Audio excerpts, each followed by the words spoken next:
Praise the Lord. Thank you, Pastor Jack. Isa pong pinagpalang gabi sa bawat isa. Amen. Nasa pag-aaral po tayo ng believers, spiritual authority na pag-alaman po natin last week na it's very important for us na tayo po ay malaman po natin na hindi lang tayo anak ng Diyos, pero anak tayo ng Diyos na binigyan po ng kapamahalaan. Amen. At kapangyarihan upang magtagumpay sa ating mga buhay dito. Lalo na po these last days, there are so many distractions para po tayo ay malinlang ni Satanas, mawala po ang focus natin kay Jesus. And we need these spiritual powers na pinagkaloob po sa atin ng Panginoon upang ang bawat isa sa atin ay patuloy na magtagumpay sa anumang depression, sa anumang problema, pagsubok at tukso ng kaaway. At magbunga ho tayo ng marami pang kaluluwa para po sa kaluwalhatian ng ating Panginoon. Amen po ba? At last week po, napag-usapan po natin about the living Word of God, na kahit milyong-milyong aklat po ang nakaprint po ngayon, isang aklat lang po ang nagsasalita na sinasabi niyang buhay ang salita ng Diyos, buhay ang Biblia. Amen.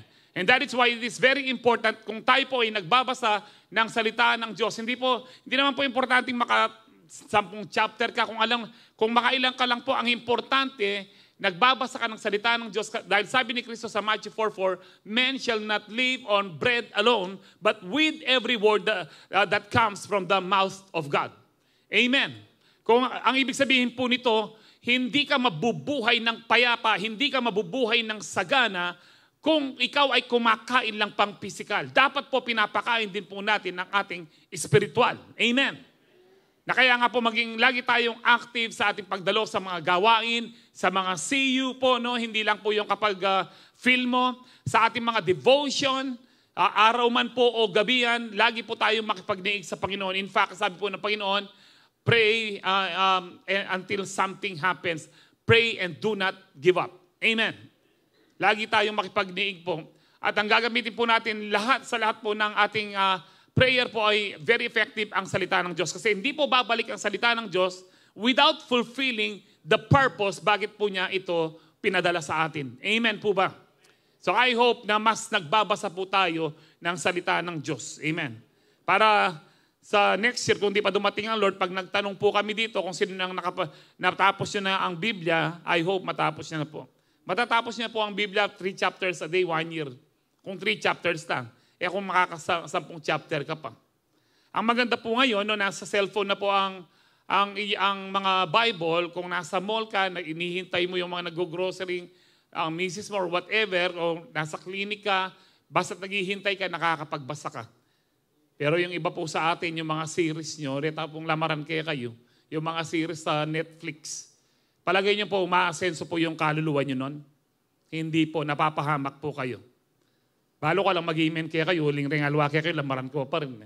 Pero kung gusto niyo po talagang tunay kayong maligtas, malaman yung tunay kayong ligtas, dapat inuuna po natin ang Diyos. Inuuna po natin ang salita ng Diyos. Amen po ba? Amen.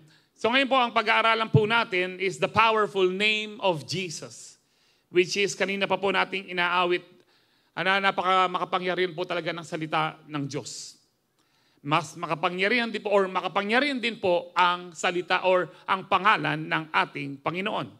Makapangyarihan po ang salita ng Diyos. So power na po sa atin yon. Binigyan din po tayo ng authority na gamitin ang pangalan ng ating Panginoong Jesus.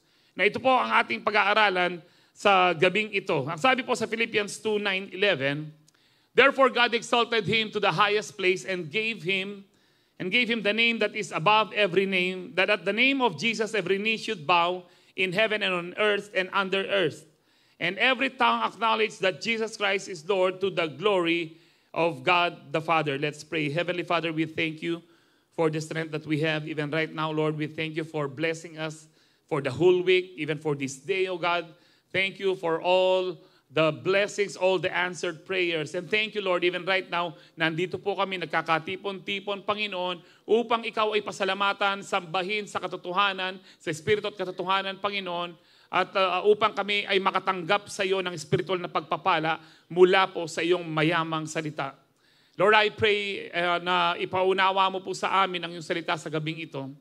We allow you, Holy Spirit, to move to every individual sa aming pong mga puso at kaisipan upang tunay po naming matanggap yung full revelation at full blessings po ng iyong salita.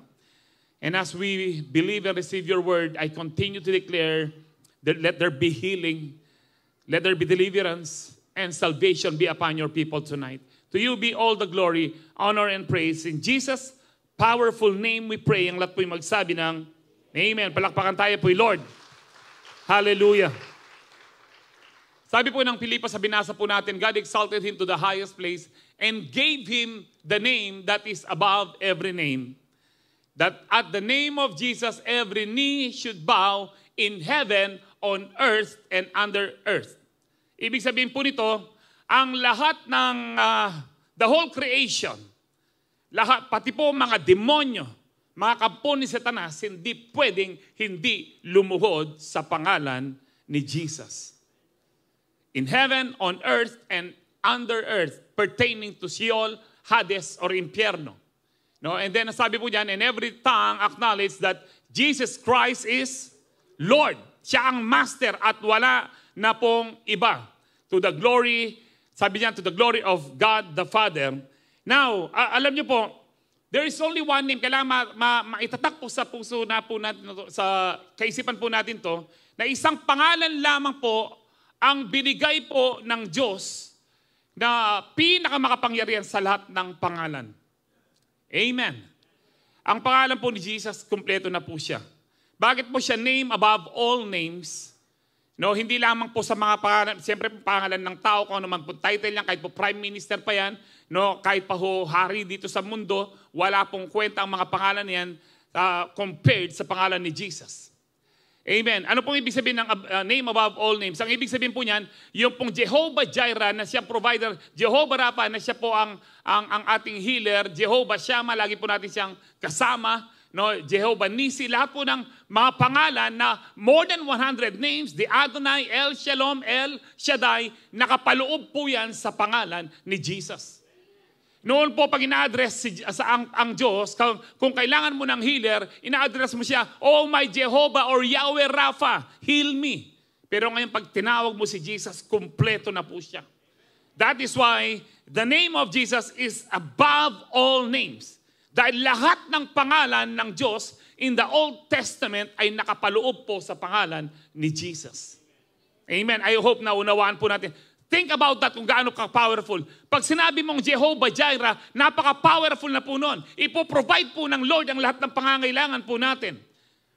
Ang unang declaration po ng Jehovah Jireh nung i-offer po ni Abraham ang kanyang anak na si Isaac sa Mount Moriah. Nung ino-offer niya po doon, sinatanong po ng anak ng Isaac, tayo nandito ang panggatong, nandito ang kailangan para sa yung sa apoy nandito. Pero nasaan yung atin iaalay? Hindi po sinabi ni Abraham, ikaw anak. Excuse po, ang sinabi po ni Abraham, sabi po niya, Jehovah Jireh. Sabi po niya sa Hebrew. Ang ibig sabihin po, God will provide. That is so powerful. Kung may pangangailangan ka, sabihin mo lang, Jehovah Jireh.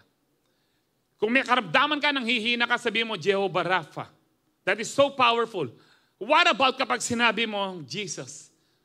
Jesus. I speak the name of Jesus. Kompleto na po yun. Amen.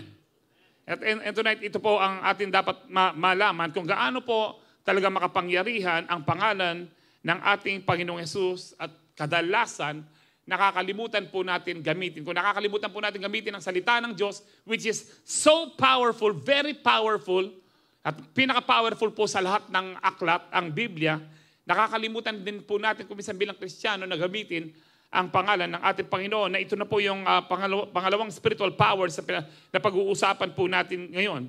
Did you know, ito pong sinabi po ni Paul nito na dineclare po niya that God gave him the name that is above every name, that at the name of Jesus every knee should bow. Alam niyo ho ba, ito ay in-address din po kay Yahweh in the Old Testament. Yan po ay nasa Isaiah 45:22-23. Ang sabi po niya, turn to me and be saved, all you ends of the earth, and for I am God. Sabi niya, and there is no other. Walang ibang Diyos. Amen. Wala pong kakompetisya ang Diyos na, ay itong Diyos, merong ibang Diyos na medyo nagko-compete kami. Wala po. Hindi mo pwedeng ikumpara ang Diyos kahit kanino man dahil iisa lang ang Diyos. There is no other God. Sabi po dyan, by myself I have sworn, my mouth has uttered in all integrity a word that will not be revoked. Hindi pwedeng pasinungalingan, hindi pwede pong tanggalin, o hindi po na pwedeng reject. Ang sabi diyan, before me, every knee will bow. Ang nagsasalita po dito si Yahweh, si Jehovah. Every knee, sabi diyan, before me, every knee will bow. By me, every tongue will swear. Napag-aralan po natin ito. No, hindi po totoong tayo po tatlo ang Diyos natin. Iisa lang ang Diyos. God in 3 persons. Amen. Eh di tatlo, pastor. Hindi po, isa lang. Pero 3 persona, iba yung Father, iba yung Son, iba yung Holy Spirit. Mahirap unawain? Mahirap po. Kung mahirap pong unawain kung paano nabubuo yung bata sa sinapupunan ng nanay, kung paano pong mahirap na unawain po ang nangyayari pong mga creation po dyan, kung paano yung buto magiging halaman, magiging puno at nagano. Kung mahirap pong unawain yung mas mahirap unawain yung Creator. It takes faith. Kaya nga, kahit hindi ko naunawaan, Lord, nananampalataya ako. That is faith. Dahil huwag niyo pong alam niyo po, huwag tayo masyadong magtiwala sa karunungan po natin. Lahat po ng tao without God ay mangmang. Wala akong pakialam kung ikaw ay nag-graduate na summa cum laude o sumakabilang buhay ka pa. No? Hindi natin kayang abutin ang kaisipan ng Diyos. Yung pong infinite God, paano mo siya, pag sinabing infinite, hindi mo siya masukat, immeasurable. Paano mo siyang ilalagay sa finite o limitadong utak mo? Kaya nga po, we have one God. Mahirap intindihin po yung 3 persons. Pero one God, 3 persons, sabi po ng Bible. Amen. Kaya nga po yung every knee shall bow, no? Ang sabi po ni Yahweh, huwag kayong sasamba sa kahit kaninong Diyos. Pero pagkapanganak ni Kristo, sinamba na kaagad ng mga Magi. Binawal pa ni Mary? Hindi po. Because there is only one God. Amen. Nagre-review lang po tayo. Alam ko, pinag-aralan po natin to last year. Kailangan hindi po kayo malito. Baka ati kayo mga kasabing oneness o yung pong mga hindi naniniwala na 3 persona ng Diyos. Malito po kayo. Nakasulat po yan. Now, tingnan po natin, no? Yung pangalan po ni Jesus, galing po sa pangalan ng Father. Saan yan?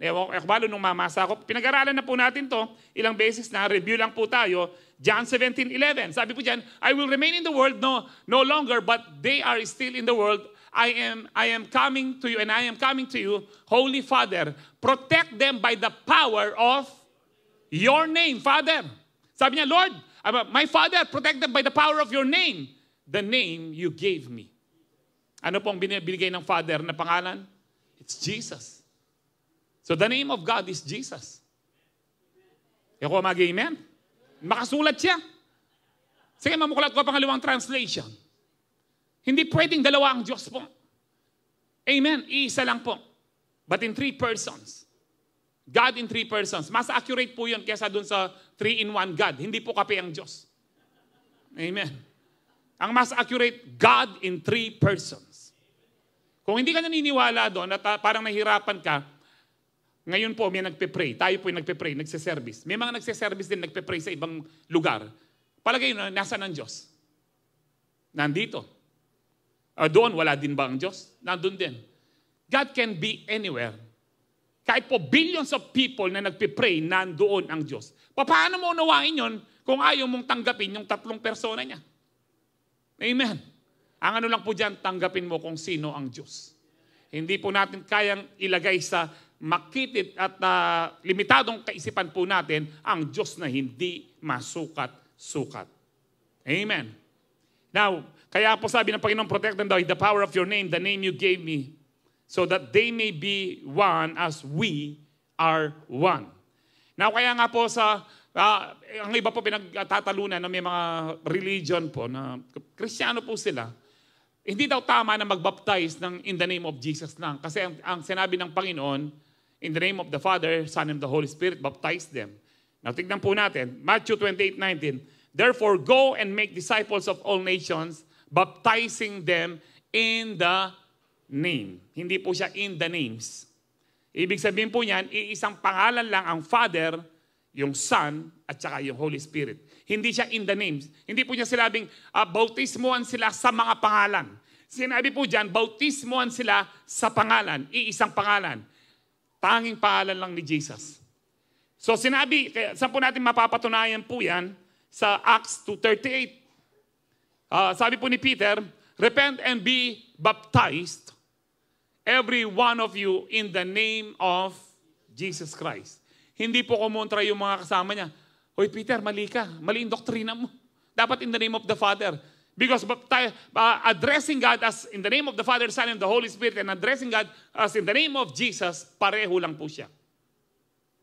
And ako na naman mag-amen. No. Hindi po ako may sabi niyan. Ayan po, mali ba itong Acts 2:38? Kontra ba siya sa? No. Kaya nga in the name lang, hindi po siya in the names. Amen. Hey Lord, sana Holy Spirit, paunawa niyo po sa kanila. Pota ka sabi dalaring iglesia ni Manalo, talo na po na naman. So in the name of Jesus Christ, for the forgiveness of your sins. Amen. Isang pangalan lang. Ibig sabihin po niyan, in the whole creation, isa lang po ang pinaka makapangyarihan na pangalan. Walang ibang pinaka makapangyarihan na pangalan ang Diyos, kundi yung name of Jesus. Amen. So pag-aralan na po natin, so much for that intro. Mag-attend po kayo ng, kung makakahabol pa ba, pwede pa bang umabol sa depth? O pwede pa daw, para po mas, yung mga katanungan nyo, kasi pinumangutang ko kako Ken, mabengita mo. Ako pwede mangutang kako Ken. So mag-attend po kayo ng Discovery Education Program, which is noon pong panahon namin, may bayad po yan. Pati yung pagkain, kakain kami, may bayad. Ngayon po, lahat libre. Ako ba nung nang-house kaya nung yung kapabisa mag-attend at available na kaman. The name of Jesus is the most powerful name, and we have salvation in His name. Acts 4:12, sabi po dyan, there is no one else who has the power to save us. Walang iba na pwedeng may kapangyarihan na tayo ay maligtas. Sabi dyan, for there is only one name to whom God has given authority by which we must experience salvation. And that is the name of Jesus. In other words, iisang pangalan lang na pwede tayong maligtas. And ako ma-mouse kung kani-kaninong santo ninyo, o kang Buddha, kang Confucius, o kang Allah. Isa lang po ang tunay at buhay na Diyos, kundi si Jesus lang. Only Jesus. Marami na po tayo naging experience po dyan, no? Kaya kapag ikaw ay, I remember po noon, no, singit ko lamang po ito na naalala ko na, i-share ko rin po kahapon ito sa pastoral staff. Noong high school po ako, binabangungot po ako. I don't know kung nananaginip po ako noon o talagang totoong nangyayari. Noong pong, para pong hindi ako makagalaw. Alam niyo po yung nababangungot ka. Tapos bigla na lang po, wala ako sa katawan ko. Nakikita ko yung katawan ko po, nag-struggle. Punta ako sa mga sa mga magulang ko at sa mga kapatid ko.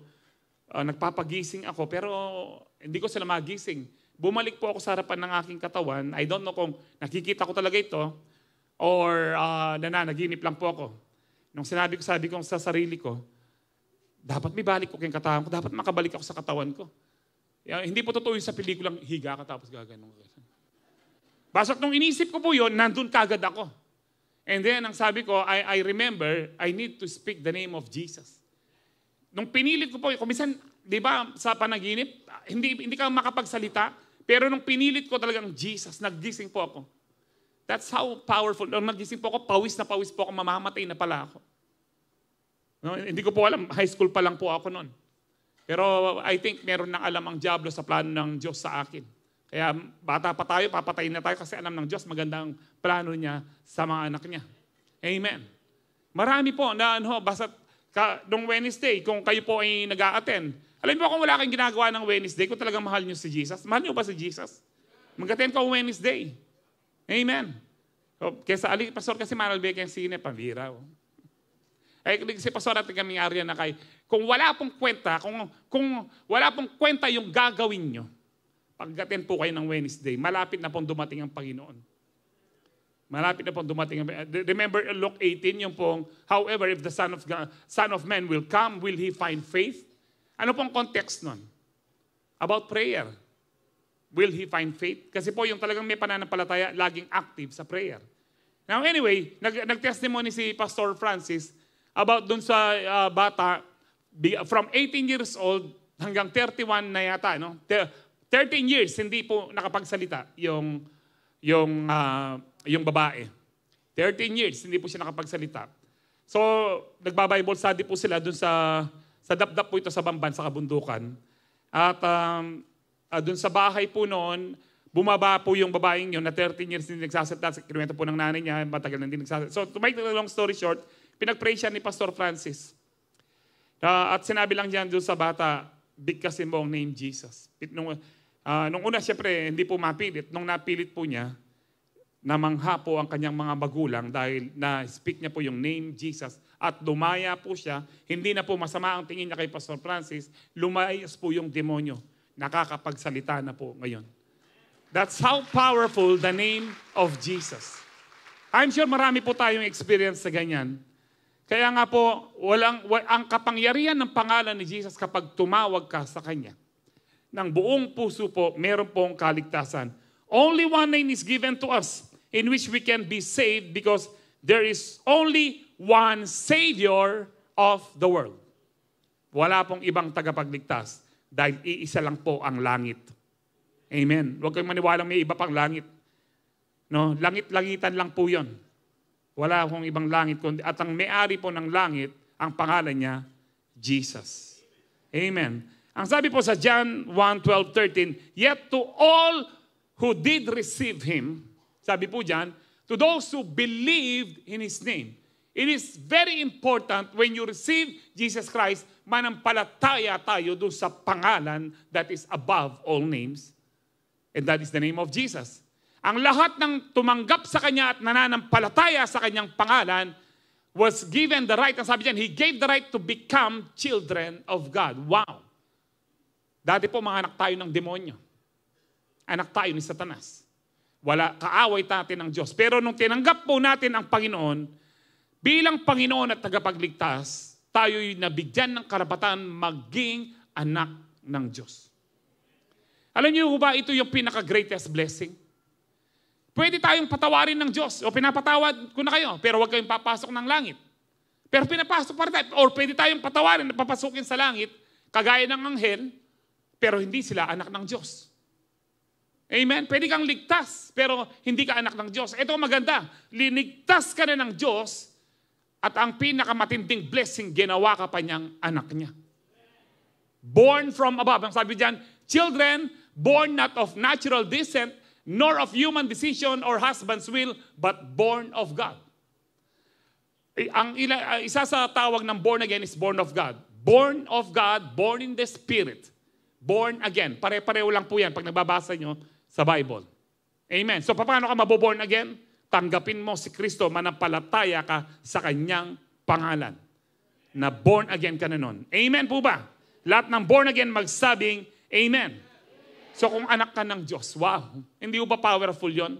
Ang problema po sa atin, alam natin na tayo ay anak ng Diyos. Ang problema natin, hindi natin alam na meron tayong power and authority sa pangalan ni Jesus. Na kailangan po nating ginagamit ito para po matalo ang kaaway at lahat ng kanyang mga binabato po sa atin.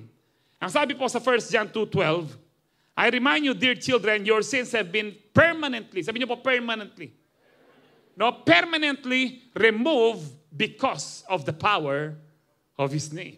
Wow. Ibig sabihin mo yan, Jesus has permanently taken away your sins. Alam niyo po kung minsan, meron pong isang sikat na quotation na maling-mali po kung i-compare po natin or ano po natin, tawag ho dito, i-discern po natin kung yan ay biblical. Yung pong, I am a sinner saved by grace. Pastor, anong mali doon?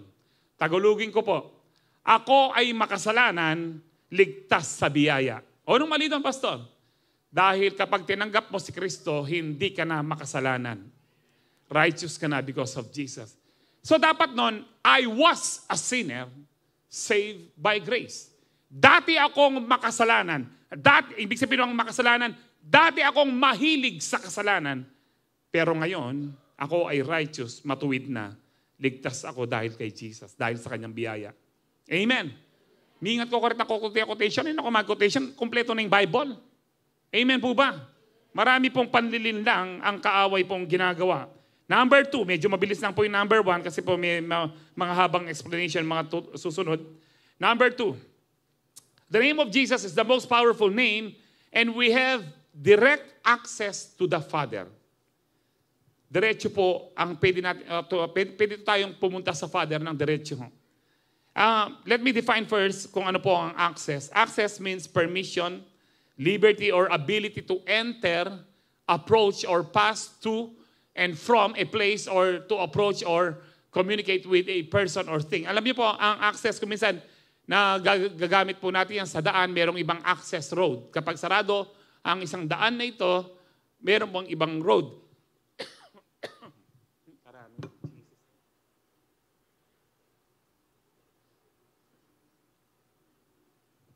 Then, ang mga synonyms po nito, entrance, entry, way in, means of entry, ingress, approach, means of approach. Sa Tagalog po, daanan, daan, paglapit, pagpunta. So, yun po yung access. Halimbawa po, no, meron po tayong, ang pinaka-access po natin, main na stairs po natin nasa likod. Pero may mga fire exit po tayo, access po dito sa, access po ang tawag po dyan. At dito po sa side, yung po spiral, ho natin dyan, access din po yan para ikaw ay makadaan, makababa o makapanik. So naunawaan po natin, very simple. The name of Jesus, dahil po kay Jesus, pwede po tayong dumiretso sa Ama. Ngayon kung maniwala ka rin pari, nasabihan na dumalang ko, pakaya kami. Punta kayo mas balasubas na pakaya kayo. Hindi po totoo yun. Walang nakasulat na gano'n na kailangan dumaan ka muna kay Father. Dumaan ka muna sa pari. Wala pong gano'n sa Bible. No, kaya, hindi nyo kailangan dumaan din po sa pastor. Kahit kay Pope. Ikaw mismo, dahil kay Jesus, pwede kang tumawag sa Ama. Saan po nakasulat yan? Dito po sa Ephesians 2:18. And now, because we are united to Christ, paano tayong na-unite kay Christ? Nung tinanggap po natin si Kristo, nakipag-isa tayo kay Kristo. Amen po ba? And then sabi niya, we both have equal and direct access, sabi niya, direct access in the realm of the Holy Spirit to come before the Father. Maliwanag ho ba yan? Kapag ikaw ay nakipag-isa kay Kristo, meaning tinanggap mo na si Kristo bilang iyong Panginoon at tagapagligtas, pwede kang dumiretso sa Ama. Ang ibig po, yung mga pilosopo niyan, kung may ama, pastor, meron ding mother, no? Hindi na tayo matatapos yan. Meron ding uncle. Meron ding cousins. So, merong grandfather. Wala pong ganon. Ang ibig sabihin po ng Ama in the Bible is the source of life. Source of everything. That is yung Ama. Kaya kapag may tinawag pong Father of Biology, ang source nun, ang nagpasimula nun, yung laging Father of Biology, nakalimutan ko na po, no? Ito mag-aaral kaya kay po. Ginagamit po yung Father as the source. He is the source of life, the source of everything, the source of healing, the source of salvation, the source of joy, the source of peace. Kaya tinawag po siyang Father. Amen po ba? So makakadirekta po tayo sa source of life kay Father by means of the name of Jesus. Amen. Sabi rin po dito sa Ephesians 3:11-12, this was according to the eternal purpose that He has realized in Christ Jesus our Lord, in whom we have boldness, meron tayong tapang and access with what? With confidence through our faith in Him. Kanino po yung faith in Him? Faith in Christ. Kung meron kang pananampalataya kay Kristo, matapang mo, meron ka ng tapang at confidence ngayon, na alam mo, hindi ka mamamatay. Noon po, hindi sila pwedeng pumunta direkta sa presensya ng Diyos. Mamamatay po ang tao. And that is why, nung sinabi po ng Lord, it is finished, pati po yung veil, doon sa temple, napunit po yon. About 5 to 7 meters po yon. Ang kapal po niya, about 7 to 9 inches thick. Meron ba kayong ganun kakapal na kortina? Ngayon po, baka kahit 1/8, wala man eh. Ang kapal ng mga kortina.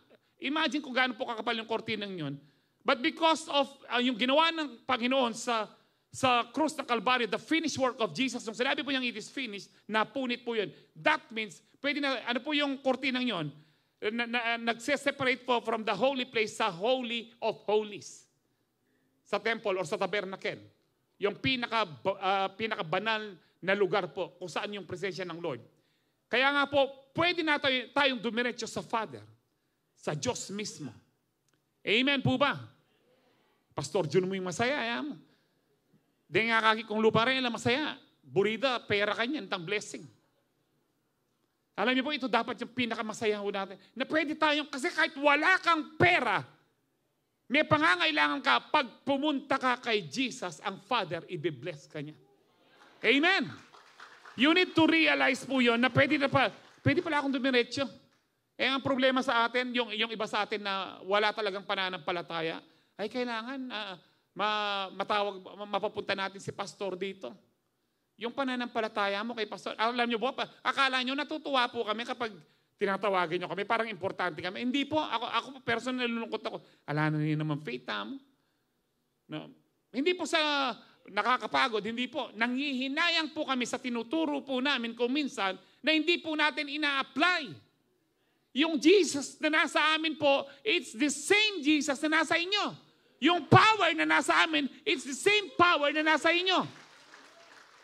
Think about Elijah, ang sabi po ni James.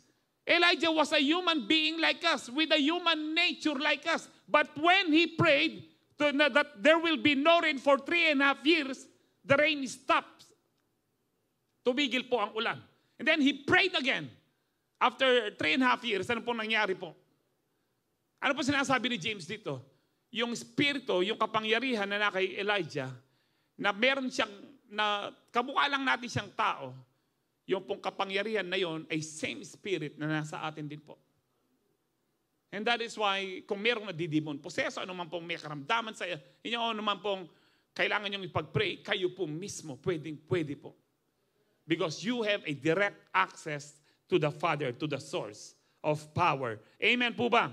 Another po is Romans 5:1-2. Therefore, since we have been justified through faith, we have peace with God through our Lord Jesus Christ. Sabi diyan, through whom we have gained access by faith. So same thing po sa binasa po natin again, into this grace in which we now stand and we boast in the hope of the glory of God. Meron tayong access by faith. Kung meron kang pananampalataya, no, meron tayong access by faith, mararanasan po natin yung grace po ng Panginoon. Sinabi po ng Panginoon sa John 10:9-10, I am the door. Sa ibang salin po, I am the gate. Pareho lang po yun. Ang ibig sabihin po nito, I am the access. No? Ako yung access, sabi ng Panginoon din, I am the door. Ako yung pintuan. Sabi po ng Panginoon, if anyone enters by me, he will be saved. Sabi po dyan, and will go in and out and find pasture. Anong ibig sabihin po nito? Kapag ako ang tinanggap nyo, meron kayong access, na meron kayong pasture, meron kayong magandang buhay. You will be supplied. Kung paano pinapakain ng pastol ang kanyang mga tupa, iniingatan, ako yung mabuting pastol mo. Kaya sabi po ni David, the Lord is my shepherd, I shall not be in want. Ang Panginoon ang aking pastol, hindi ako mangangailangan o hindi ako magkukulang. Amen. Amen. Kaya nga po, wag po tayong malungkot pag ikaw ay Kristiyano. Kung may pagsubok man, wag kang malungkot. Opportunity yan para maranasan mo yung kapangyarihan ng Diyos sa iyong buhay. Opportunity yan para maranasan natin yung biyaya ng Diyos. Opportunity yan para mag-grow ang faith natin. Mas makilala pa natin ng ating Panginoon. Ay, totoo nga, tama nga, na mapagmahal ang Diyos na hindi kanya pababayaan. Totoo nga na makapangyarihan ang Diyos. Napakahirap ng sitwasyon ko, pero nanampalataya lang ako kahit may problema ako, na tagumpay ako. That is very true. Kaya nga po, dito rin po sa John 9:10, sabi diyan, or John 14:6, tapos na po pala tayo doon, sorry. Jesus answered, I am the way, the truth, and the life. No one comes to the Father, no one can go to heaven, no one can come to the source of life except through me. Wala nang iba. Hindi niya po sinabi niya, I am one of the ways, o isa ako sa mga daan. Alam niyo po si Ofra, pinanganak po, kilala niyo po si Ofra Winfrey. No? Sana nakikinig siya, Tagalog naman ito. No? Ang sabi po niya minsan na napanood ko, alam mo, lumaki akong Baptist, sabi po niya, no? Kristiyano naman kami. Pero naniniwala ako, hindi lang si Kristo ang daan, sabi po niya. Si Buddha pwedeng maging daan, si Confucius, si Allah. Hindi po totoo yun. Baka po maniwala na naman kayo sa mga logical reasoning ng ibang tao. Kasi Pastor, yung pagpunta mo sa Manila, pwede kang mag-MacArthur Highway at pwede kang mag-expressway. Sino may sabi yung langit parang Manila? Walang squatter sa langit. Isa lang ang daan sa langit po. Hindi gumawa ng ibang highway ang Diyos. Yung pangalan ng highway, Jesus. Kaya nga, He is the way. You are the way, the truth, and the life. We live by faith and not by sight for you. Amen. Anting dyan talaga kakantata mo po. Kung naintindihan na po natin yun, mas maintindihan po natin itong preaching dito sa ating pulpit. Amen. Siya lang po ang daan, wala nang iba. Huwag kayong maniwala na may iba pang Diyos. Huwag kayong maniwala na mayroon pang ibang access. Huwag kayong maniwala na mayroon pang pwedeng tawagan. Yung iba sa inyo, yung patay ninyong lola, patay ninyong mga mahal sa buhay, tinatawagan nyo. Hindi nyo po matatawagan, mga demonyo po ang sasagot sa inyo. Hindi po totoo yan. Kapag namatay na po yung tao, kung siya ay na kay Kristo, sa langit na po siya. Ika naman at yung nakikimbanwa pa istorbo ka pa, kaya yung problema da kaya kaya. Mag-enjoy na ka rin, maaburi mo pang sabihan ng langit, sana kitang paunakan mo, tiyang problema. Pambira mo kanyang kaya yung banwa mo kanita. Balik yung nakumupo ka rin, baka nga apamalasbas din kaya nga rin. Wala akong ganun, baka naniniwala po kayo dun sa ibang interpretation sa Hebrews 12 na we are surrounded by cloud of witnesses. No, yung cloud of witnesses doon pertaining to chapter 11. No, therefore we are surrounded by cloud of witnesses. Therefore, we have these many examples of men of faith, heroes of faith. No, from Enoch, from Abel, from Enoch kay Noah, kay Abraham. Yung po yung hindi po yan nakadungaw sa langit. Heaven will not be heaven kung nakikita mo pa rin yung mga karumal-dumal dito sa lupa. Amen po ba? Kaya wag nyo na tawagin si lola nyo na, Lola, sopan mo ka po, sopan mo ko. Mamuting-muting. Call upon the name of Jesus. Amen po ba? Sana yung pong, deta pong manyulukin ka eh. Sana manyuluka yung pong karening sementeryo pag November 1. Sana ako manyulu dahil ang ano po talaga nun, susuluan may kanong dalanda. Kadalumdum matakin po dalandan eh. Sana mamunta ako ka rin for the sake of awin mo rin ang kamag-anak mo na lapak ang Kristo. Amen po ba? Okay mo rin nung etsuko ka rin para manipong kayong mabilog kandila. Eh. At pang gagawa bang makanyan? Ala na yata. Eh. At saka po yung namatayan kayo, punta kayo mag-celebrate kayong 40 days. Palagi, yung 40 days, itang kaya kayong kung sino man po yung namatayan kayo, at yung kaya libad-libad siya. Bakit? Yawari Kristo. Si Kristo, hindi po siya kaluluwa lang nung nandito po siya for 40 days. Meron po siyang katawan, glorified body. Amen. Saka yung mga mahal natin sa buhay, alwaylay Kristo. Now, may nagtatanong, paano po yung pastor? Kasi yung pong, now, kapag nagano po kayo, magtaw kayong 40 days at ang gawin nyo po, ausan nyo rin ka mag-anak yun. No, sabihin nyo, hindi totoo yung 40 days na chuyakening kain. Dahil sila ay mag-preach kayo. Amen. Pero hanggang makanyan mo ang puwa mo makanyan, kaya rin tinggapi Kristo, pakananda kayo mo karela. Amen po ba? Huwag na ho tayo kasi pastor, tradition na yon. Ano bang mas mataas? Yung salita ng Diyos o yung tradition natin? Salita ng Diyos, amen? Kasi bago pa po yung mga tradition na yan, nandun na po ang salita. Noong pasimula, nandoon na ang salita. At ang salita ay Diyos. Ang salita ay kasama ng Diyos. Verse 14, at ang salita ay naging tao. Sino po yon? Si Kristo. So si Kristo, siya yung salita na nag-create ng lahat. Si Kristo ay Diyos na nagkatawang tao. Amen. Paulit-ulit tayo kaya. Nistong miniwala ako pa karang iglesia ni Manalo nga rin. Tabalo na nga uske kayo.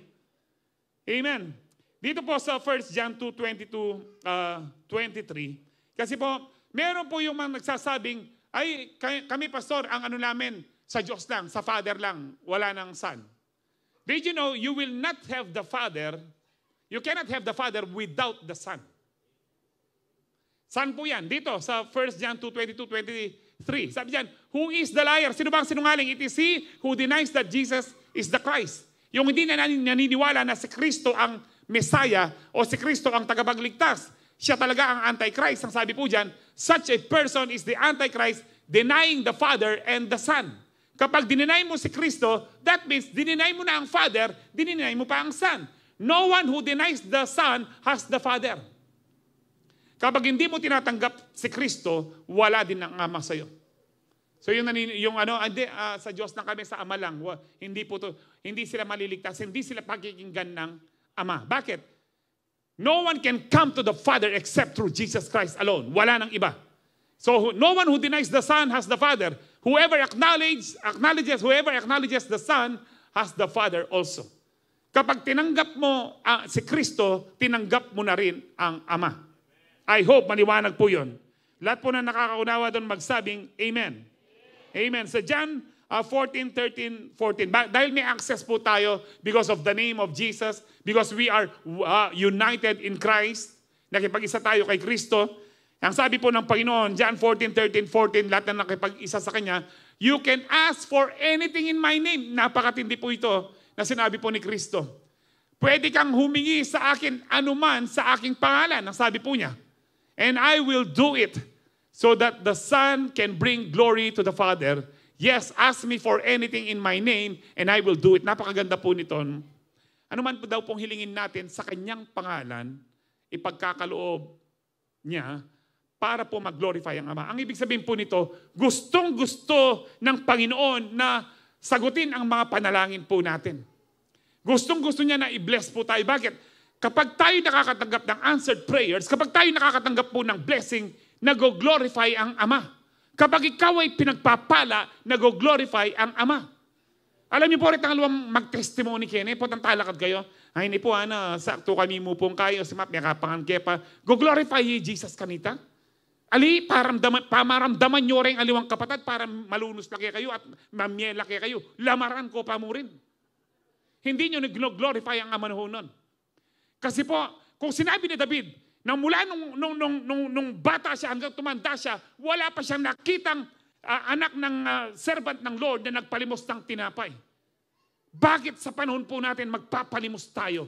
Bakit sa panahon natin ginagamit natin ang pulpito para, o kaya yung siyo, ginagamit mo para pamaramdaman mo rin abe mo? Sabihin mo sa iba na ikaw ay nangangailangan. Bakit hindi ka ba anak ng Diyos? Meron kang direct access sa, kung ikaw ay talaga ay anak ng Diyos, hindi ka dapat nagsusulisit. Wala nang mag-amen. Actually po, kung talagang ikaw ay anak ng Diyos, hindi ka dapat nang uutang. Dahil dapat umasa ka sa kapangyarihan ng pangalan ni Jesus at wala nang iba. Amen po ba? Sasabihin niyo po yan, nasabi mo lang yung pastor kasi may ganyan. Hindi po. Kaya ako nasasabi to, naranasan ko na po yung walang pera. Inuulit-ulit ko po ito yung sinasabi ng misis ko, Jo, wala ka ng pang-dialysis. Para sinasabi niya, Jo, mamamatay ka na. Ang ginagawa ko, sinabi ko po yan, Lord, di ba sinabi po ni David, mula nung bata siya hanggang tumanda siya, wala ka pang pinabayaan sa mga anak mo na magpalimos ng tinapay. Di ba anak mo ako, Lord? Ang sabi ng John 1:12, ang sino man tumanggap sa iyo, nanampalataya sa pangalan mo, binigyan mo kaming karapatan maging anak ng Diyos.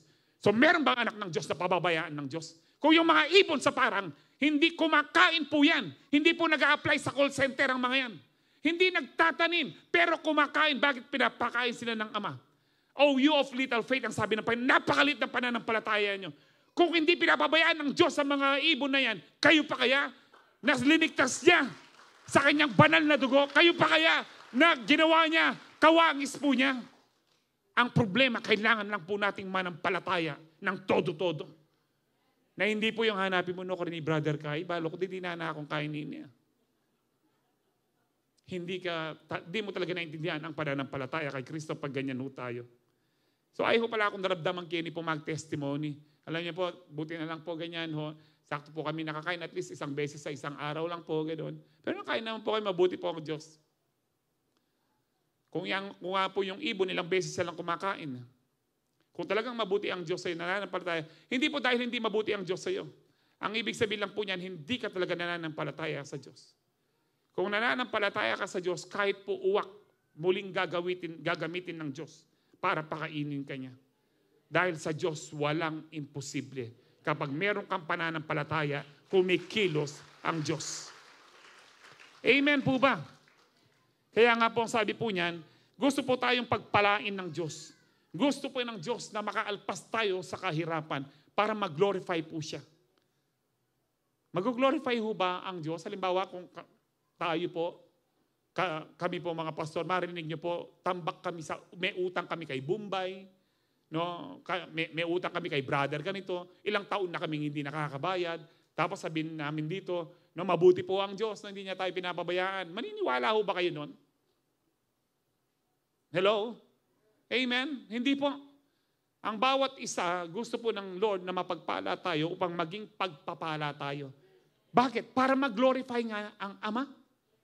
We are blessed to be a blessing. And we are blessed to glorify God. Amen. Kaya sabi ng Lord, humingi kayo sa pangalan ko. Ipagkakalob ko.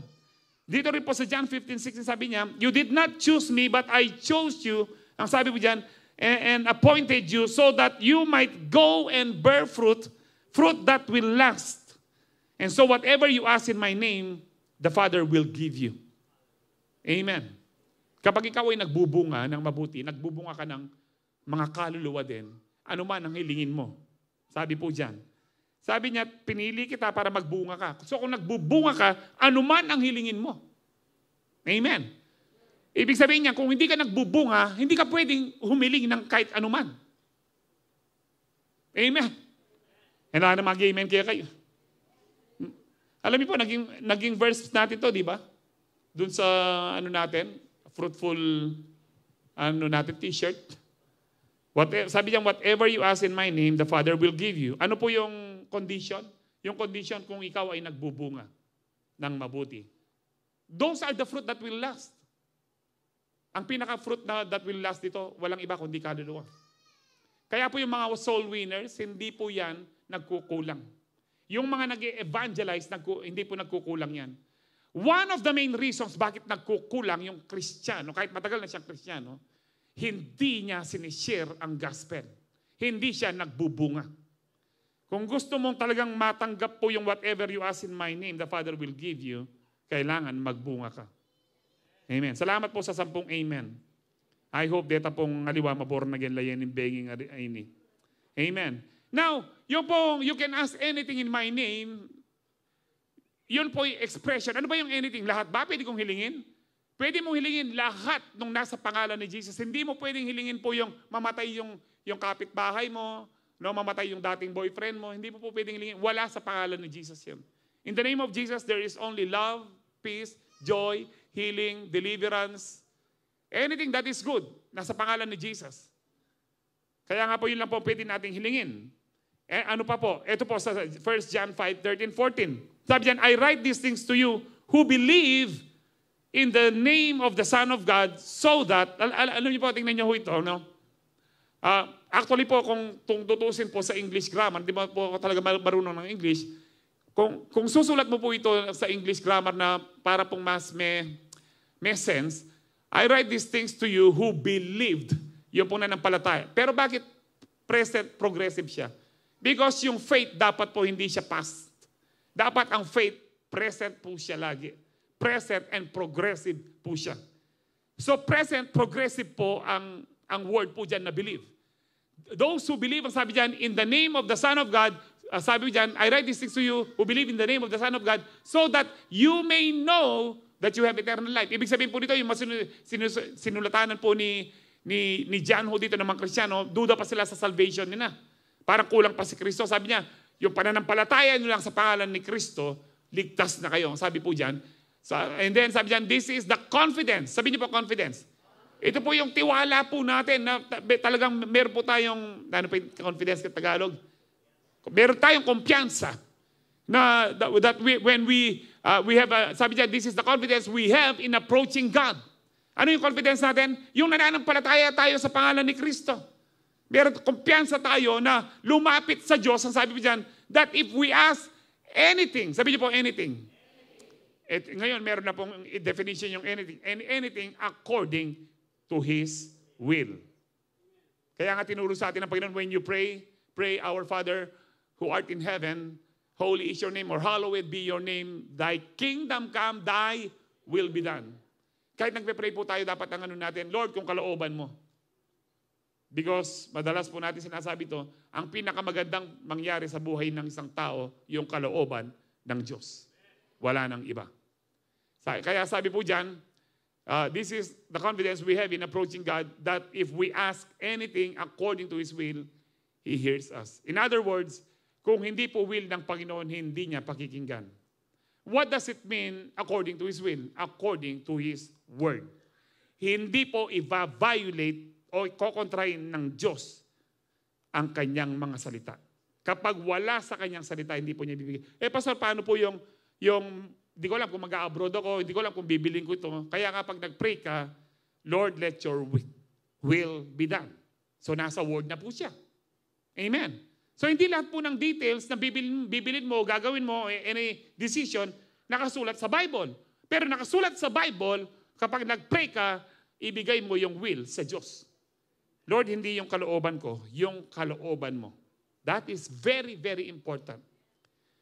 Because there are things, there are plans that we think maganda po sila.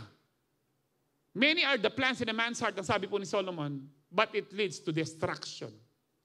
Akala natin matalino tayo, akala na natin alam natin, kamusta buhay mo ngayon?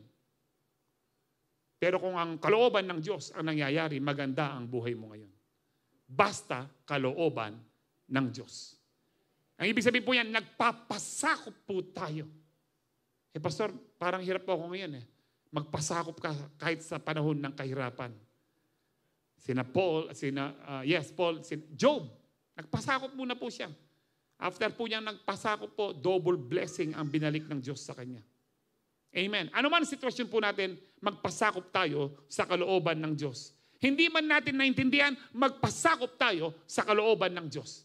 Dahil alam natin, hindi tayo pababayaan ng Diyos. Alam natin yung kanyang plano sa atin ay magaganda. Plans to prosper you and not to harm you. Plans to give you a hope and a future. Amen. So ano man ang sitwasyon mo ngayon, kapatid, magpasakop ka. Never question God. Dahil napakatalino po ng Diyos. Alam niya ang kanyang ginagawa. Hindi mo man naunawaan ang sabi mo, Lord, hindi ko man naunawaan ang nangyayari sa buhay ko. Nagpapasakop po ako sa kalooban mo. Let your will be done and let your kingdom come. So if you believe in the name of Jesus, you will be confident to pray to God. Amen? About anything according to His will. Sino pong naniniwala sa name of Jesus? Meron po kayong confidence dapat. Meron kayong boldness. Meron kayong kumpiyansa na lumapit, mag-pray sa Diyos. At anumang hilingin nyo according to His will, ibibigay po niya. Amen. Last point. The name of Jesus is the most powerful name and we have authority in His name. Hindi lang po power o kapangyarihan, meron tayong authority, kapamahalaan na pinagkaloob po sa atin. Alam niyo po, yung pag binigyan tayo ng authority, binigyan po tayo ng authority ni Jesus na gamitin po ang kanyang pangalan. Ibig sabihin po nito, meron tayong power, parang katulad siya ng power of attorney. Wala po kong ganong alam sa ano po. No? Sa akin pong pagre-research lang, there are many powers of attorney. Dalawa po dito ang sikat, yung special power of attorney, meaning, kapag ikaw ay nagbigay ng special power of attorney sa isang tao, merong naka-specify kung ano yung pwede niyang gawin. Halimbawa, I have given this person on my behalf na pwede niyang ibenta ang aking bahay for a specific purpose only.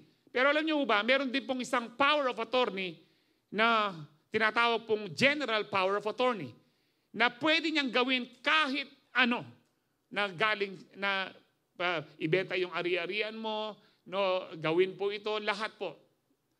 Ito po yung power of the name of Jesus na binigay po sa atin. It is parang general power of attorney.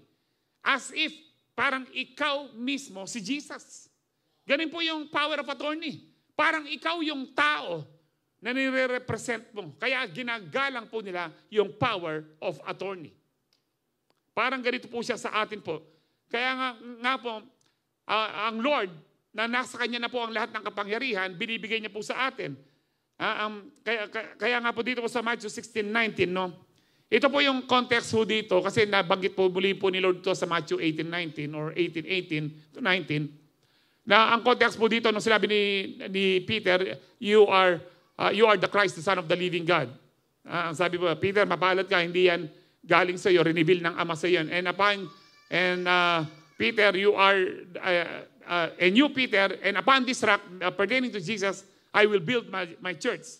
And then and no gates of hell shall prevail against it, ang sabi po diyan. And then sinunod po ng Lord dito sa Matthew 16:19, I will give you the keys of the kingdom. Sabi niyo po, keys of the kingdom. May mga susi po para sa kingdom of God. May mga susi po para sa mga pagpapala. Ang sabi diyan, whatever, sabi niyo po whatever, kahit ano, whatever you bind on earth will be bound in heaven, and whatever you loose on earth will be loose in heaven. Napakadindi pong declaration po ito na pinagkaloob po sa atin ng Panginoon. Now, ito po is sa spiritual realm. Hindi po ito kapag nagpe-pray ka, meron kang tinatali. How do we bind? Paano tayo nagtatali? Paano tayo naglulus? By the power of our mouth. Pag sinabi mong, in the name of Jesus, hindi ko pinapayagan ang anumang sumpa na pumasok sa aking pamilya. You are binding the works of the devil.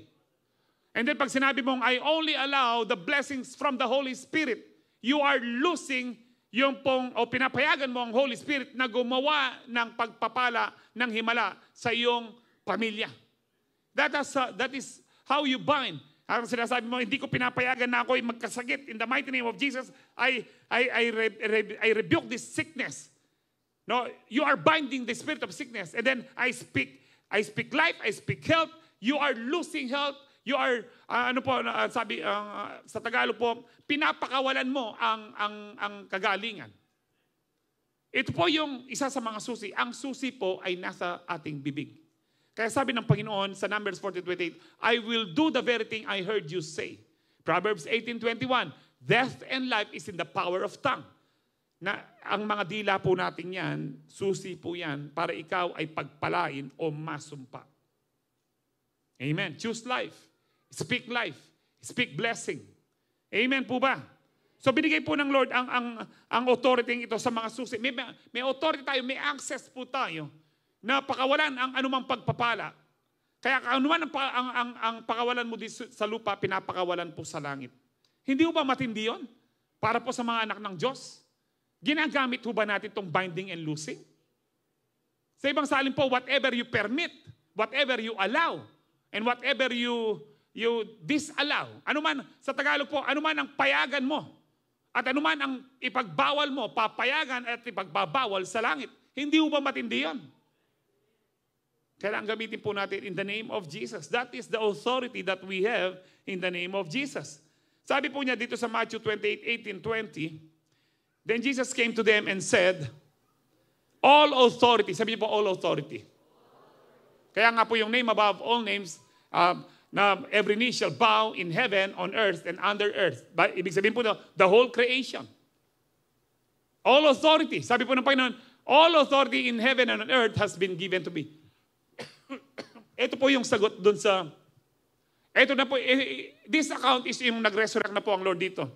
In fact, sa verse 17, sinamba si Jesus dito. No, after silang sinamba, sabi po ng Lord, all authority has been given to me. Ibig sabihin po nung pong hindi pa nag-resurrect ang Lord, hindi pa siya pinako sa krus, namatay at nag-resurrect, nung tao pa siya talaga na nagmi-minister po, wala po sa kanya ang complete authority. Or yung complete power. No? Yung complete power wala po. Hindi po siya omnipresent at umaasa po siya sa power ng Holy Spirit. Kaya nga po siya nagpe-pray bilang tao. During that time, nagsiset po siya ng example na tayong mga tao kailangan mag-pray katulad ni Jesus. Kung si Jesus, Son of God, nag-pray, ikaw din dapat mag-pray. Amen. Sino tayo para hindi mag-pray? Kapag hindi ka nagpe-pray, ang sinasabi mo, kaya mo na ang buhay mo. That is kayabangan. Kung mayabang ka, God opposes the proud. Nung paratot ka, panabi na kaning Ginoo. God opposes the proud but gives grace to the humble. Yung pong mayabang, hindi ibig sabihin na malakas ang boses, mayabang. Yung mayabang kung minsan tahimik. At kung minsan lumanay magsalita, pero yung mga salita niya, tinataas ang sarili niya. God opposes the proud. God knows the heart of a person. Wala tayong maitatago. Amen po ba? So yung all authority, balik po tayo sa authority, has been given to me. Sabi po dito, therefore. So gayon, nasa akin ang authority. Yung authority pong yun, ang sabi po ng Colossians, we are seated with Christ in the heavenly realms. Paano tayong nakaupo kasama ni Kristo? Meaning the spiritual authority. Kung anong authority ni Kristo na nakaupo ngayon sa langit, ganun din po ang authority natin dito sa lupa na pinagkaloob niya. Remember, yung pong general power of attorney. We represent Christ as if tayo si Kristo. No, huwag niyo po sabihin, ay kulto ni Pastor, ay Kristo tayo. As if ako pin eh. Pututan niya kanya ng video, tayo si Kristo, anamon eh. O kulto la rin kang Calvary, ano po. As if tayo si Kristo. Kaya sabi niya, therefore go and make disciples of all nations, baptizing them in the name of the Father and of the Son and of the Holy Spirit, and teaching them to obey everything I have commanded you. Surely I am with you always to the very end of the age. Ang ibig sabihin po nito, ang unang purpose ng authority na pinagkaloob po sa atin ng Lord, authority to preach the gospel. Ang mga angels, wala silang authority to preach the gospel. Walang ibang nilalang na pwedeng mag-preach po ng gospel kundi tayo. Kasi ang mga angels, hindi nila pwedeng sabihin, alam mo, buhat nung tinanggap ko ang Panginoon, nabago ako. Ikaw lang at ako na tumanggap kay Kristo na pwede mong sabihin, nung tinanggap ko si Kristo, nagbago ang buhay ko. Kaya tayo ang pinagpipreach ng Lord. Ang ibig sabihin po niyan, wala nang kapangyarihan sa Satanas kapag ikaw ay nagpipreach, hindi ka pwedeng hadlangan ni Satanas. Ang ibig sabihin po nito, hindi man tayo humingi ng dispensa kahit anong panahon, in season and out of season, kahit anong okasyon. Na sasabihin ng ibang Kristiyano, wala ka naman sa lugar. Birthday ngayon, bakit ka nagpipreach? Ang ibig sabihin niyan, dapat walang okasyon, kahit po birthday, kahit anong pa pong debut, kasal, kapag sinabi ng Lord, i-share mo ang gospel, i-share mo ang gospel. Bakit? Kanino ang authority ng buong mundo, ng langit, ng mundo at ng ilalim ng mundo na kay Jesus. Hindi dun sa debutant, hindi dun sa kinakasal. Hindi sa mga bisita. Mape-persecute ka, yes, kasi hindi nila naunawaan. Pero blessed are you when you are persecuted because of me, sabi ng Panginoon. Pinagpala ka kung ikaw ay inuusig dahil sa akin. Amen po ba? So yung main purpose, the first purpose of authority is the authority to preach the gospel. Amen. Ito po ay alam niyo po yung Matthew, Mark, and Luke, ito po yung synoptic gospel. Ibig sabihin po, halos, hindi po perfectly, halos pareho ang mga sinulat po nila, unlike kay John.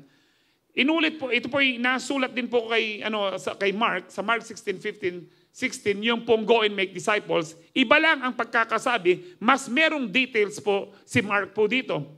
Ang sabi niya, he said to them, go into all the world and preach the gospel to all creation. Pareho po doon sa Matthew 28:18 kanina. No? And then sabi po diyan, Matthew 28:19, ang sabi po diyan doon, whoever believes and is baptized will be saved, but whoever does not believe will be condemned. Kapag pinreach mo ang gospel, naniwala yan, save po yan. Pero kapag diniwala, condemn na yan. Ganun lang po kasimple ang sinabi po ni Mark po dito. And then verse 17, sabi diyan, and these signs will accompany those. Ano pong signs? Mga signs and wonders, mga miracles. And kaya nga po sign, yan po, kapag nakakakita ka ng sign, do not enter, meron po siyang ibig sabihin. Merong sign na arrow na, halimbawa, NLEX, about 100 meters away. Ganyan po siya. Sign po yan. Ang mga signs ay tinuturo si Jesus. Ang mga miracles, tinuturo si Jesus. Kaya nga po tinatawag siyang sign.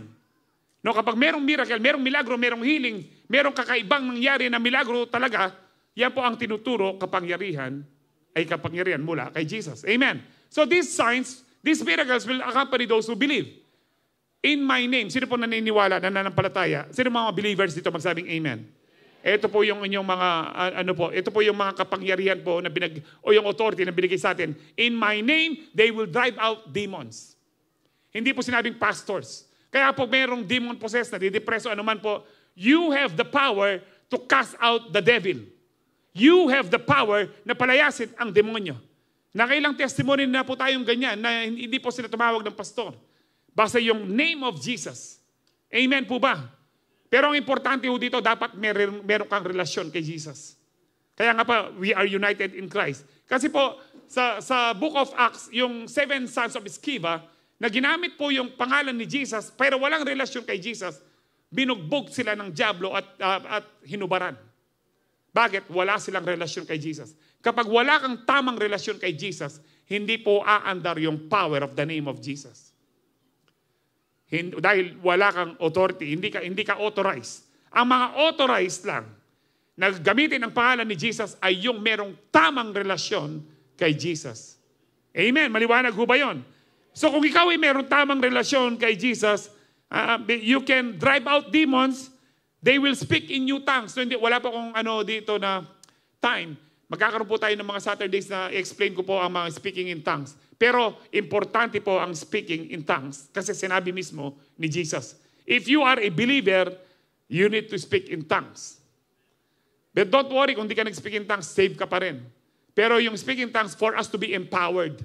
Now, ano pa ho? They will pick up snakes with their hands and they will drink deadly poison. It will not hurt them at all. Ito po yung isa sa mga dinibati ako ng isang Muslim. Sige nga, kanya, uminom ka ng lason at kung di ka sabi niya sa akin, uminom nga kayo ng, sige, hawak kayo ng cobra, kung di kayo nga kayo mamamatay, kung tukayin kayo. Ang sabi ko, alam mo kako, hindi lahat ng Bible literal at ang marami ay figurative. Pero yan po ay literal at figurative. Now, let me explain first. Si Paul, tinuka ng ahas. Pinagpaglag po niya. Hinihintay po siyang mamatay. So, literal. Pero more often than that, yan po ay figurative din. Hindi po, ang ibig sabihin po niyan, kahit yung sinasabi nilang mamamatay ka kapag ikaw ay nagpa-vaccine, meron bang namatay sa atin? Meron siguro ilan na namatay. Pero yung mga anak ng Diyos, kahit nagpa-vaccine ka, buhay ka pa rin. Kahit, ang ibig sabihin po yan, kahit anong lason ang ibigay sa iyo, ang ibig sabihin po niyan, meron kang divine protection because of the name of Jesus. Amen. Yan po ibig sabihin niyan. Kaya sabi ko dun sa Muslim, alam mo kako, sa tayong mga Pilipino, marami tayong figure of speech. Yung sinabing itaga mo sa bato, kako, tatagain mo ba yung bato? Di ba ang ibig sabihin nun? Tandaan mo, wag mong kalimutan. Yung sabihin ba na ilista mo lang sa tubig, talaga bang ililista mo sa tubig? Hindi nung mamuting-muting na ilista, may tubig yung utang na. Sabi ko ganon. Di ba naintindihan mo naman, kako sa kanya? Kimuanan ko na yan, Japang Muslim niya. Bagos magdayals ko, popota, pwede na ako pati, no, kain. Sabi ko, kapangpangan po, ta naman siguro mulala, ako kayong makanyan. Antin dyan mo naman, pero buri mo, kay, pasinungalingan mo. Tinok lang yan. Mulala ta na mo nung minum kang lason? No, anong sabi ng Diyos, di ba? Sabi na, di ba nasusulat, hindi ka mamamatay? Di ba sabi ni Satanas, magpatapon ka dito sa anong ito, lumundag ka at sasaluin ka ng mga anghel, nasusulat. Pero sabi ng Panginoon, nasusulat din. Ang ibig sabihin po nito, to balance doctrine. No, hindi ko mo nakasulat na ito. Dapat to balance your doctrine, alam mo ang kabuuan ng salita ng Diyos. Kundi maliligaw ka. Kung alam mo lang, who shall separate us with the love of Christ? Maniniwala ka na sa once saved, always saved. Ang sabi ng Panginoon, if you remain in me, you will remain in my love. By how? No, obey my commandments, you will remain in my love. This is how you remain in my love. In other words, no one can separate you from the love of God and love of Christ if you are obeying the commandments of God.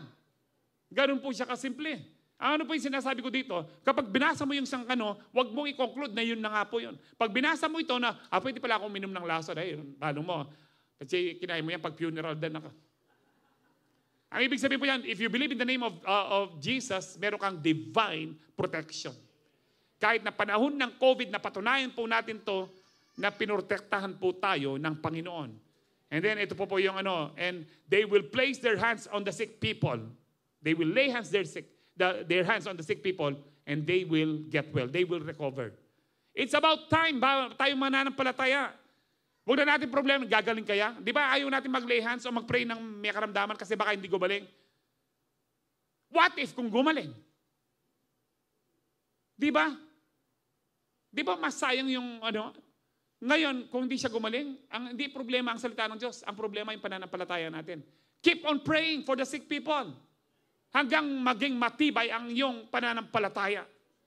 Kasi nasusulat ang nananampalataya sa pangalan ni Jesus, pwedeng magpalayas ng demonyo, pwedeng magpalayas ng karamdaman. Dahil sa makapangyarihang pangalan ni Jesus. At wala nang iba. Hindi dahil ikaw ay mabuti, dahil makapangyarihan lang ang pangalan ni Jesus. Luke 10:17-20. The 72 returned with joy and said, Lord, even the demons submit to us in your name. Sabi diyan, he replied, I saw Satan fall like lightning from heaven. I have given you authority to trample on snakes and scorpions and to overcome all. Sabi niyo po all. Lahat ng kapangyarihan ng demonyo. Lahat ng kapangyarihan ni Satanas. Lahat ng kapangyarihan ng impyerno, binigyan po tayo ng kapamahalaan na tapakin lang po. To trample. Yurakan po. Amen. Yurakan. Binigyan po tayo ng kapamahalaan na yurakan ng lahat ng kapangyarihan ng diablo.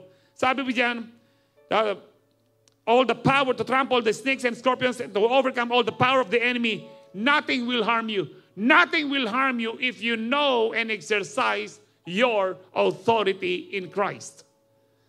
But it will harm you, the devil will harm you, if you don't exercise your authority. If you don't use the sword of the Spirit. Ano po yung sword of the Spirit natin?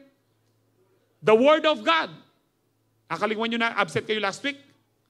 The Word of God, yung po ang sword of the Spirit po natin. Use the sword of the Spirit, the Word of God. Use the name of Jesus. And nothing will harm you. However, paalala lang po, ang sabi dyan, however, do not rejoice that the Spirit submit to you. Huwag kayong magmalaki, in other words, na nakakapagpalayas kayo ng demonyo. Instead, magalak kayo dahil kayo'y tunay na ligtas. Dahil ang iyong pangalan ay nakasulat sa langit. Amen. Amen. We can overcome all the powers of the enemy if we confidently, sabi niyo po confidently use the powerful name of Jesus. Amen. Alam niyo po, dalawang kapangyarihan na po ito na binigay po sa atin.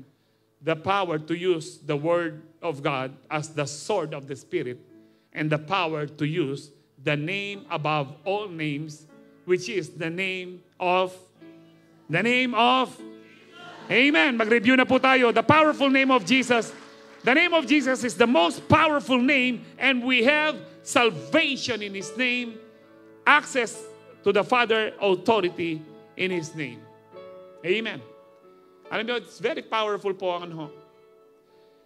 Alam niyo, sa dami po nang naging pagsubok ko, nung pong, hindi pa po ako nagda-dialysis, I remember nung pong nakidnap po yung panganay ko.